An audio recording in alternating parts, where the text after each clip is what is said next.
s'appelait donc Hugues de Montigny. Pour moi, Hugues de Montigny, le moine Hugues, c'est le même que celui qui va retrouver le nom de ses origines, finalement Hugues de Pin, parce qu'il va être placé par le comte de Champagne sur la terre de ses ancêtres, et c'est lui qui va être le châtelain du château de Pin ici.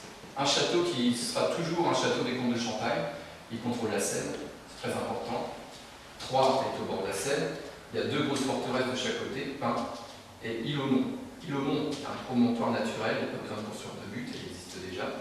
Et puis il y a tout un réseau de châteaux tout le long de la vallée de la Seine, jusqu'à Châles-Bar-sur-Seine, et du côté de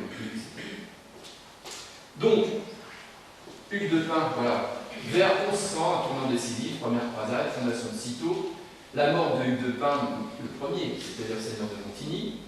Hugues II de Montigny devient moine à Molène. Le moine Hugues voyage avec l'abbé Robert pour la fondation de prieuré. Voici une reconstitution de cette famille.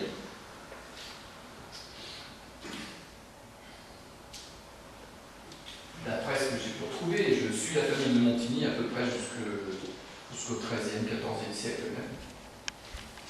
Avec des gens comme les Rougemont, par exemple, qui ont participé aux croisades aussi. Hein.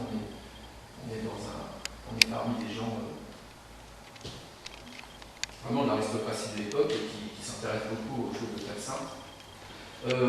Cette famille de Montigny, elle est liée par mariage ou par des fiefs à toute cette région autour de Montigny, entre Tonnerre et Troyes, en gros. Et on sent qu'il y a une filiation aussi avec Brienne. Il est possible que dans les ancêtres de Hugues de Pin, il y ait une dame de Brienne. Mais c'est pas exactement.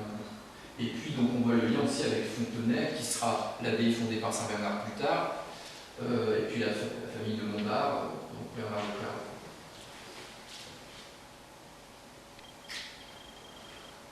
Donc toujours ce tournant décisif, vers 1100, disparition de Hugues II de Montigny du Carpuleur de Molène, et apparition du même Hugues pour moi, auprès du comte, qui s'appelle Hugues aussi.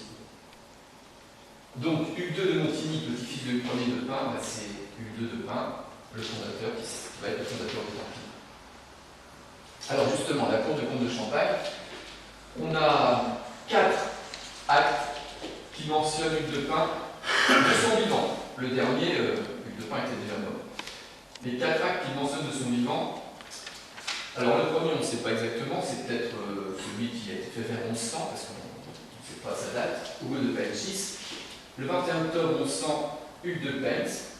1102, Hugo de Pédens. 1113, Hugo Dominus de Pens. Là, on sait qu'il est devenu seigneur de Pin. Ça, c'est vraiment très intéressant.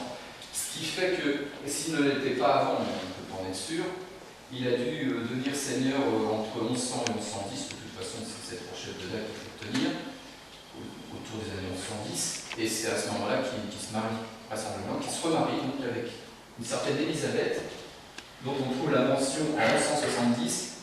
Ça, c'est l'historien Benton, l'historien américain qui a découvert la mention de Élisabeth, femme de Hugues de Pin, de Hugo de Pins, en 1170, lors d'une donation de la famille de Vendeuvre et de la famille de Chappe à l'abbaye de Larivour, encore une abbaye cistercienne fondée par Saint Bernard, à côté de Lusigny.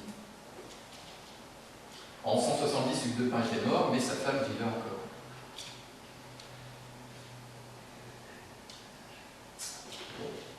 Entre parenthèses, ça fait rire. J'ai fait une conférence sur les cas d'Hugues de Pin à l'ITL à Troyes vendredi. Et c'est vrai que c'est quelque chose que j'ai remarqué depuis longtemps. C'est une grosse coïncidence. Le seul acte mentionnant Hugues de Pin avec une date, c'est le premier là. Et c'est la date du 21 octobre. Mes parents, ça les fait rire aussi parce que c'est ma date de naissance. Pas 1100. C'est assez marrant quand même. Donc voilà, il y a des hasards des fois. Hugo de Pins. Alors ce personnage-là, il gravite autour de Champagne, de Champagne.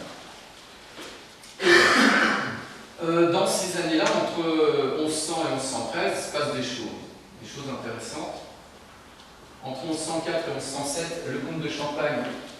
Alors avant 1104, le comte de Champagne échappe à la mort. Il a été agressé par un pèlerin revenu de Terre Sainte. Je ne sais plus si c'est avec un poignard ou empoisonné, je ne sais plus. Mais il a échappé peu à la mort. Et il a fait le vœu, s'il s'en sortait, de partir faire la croix.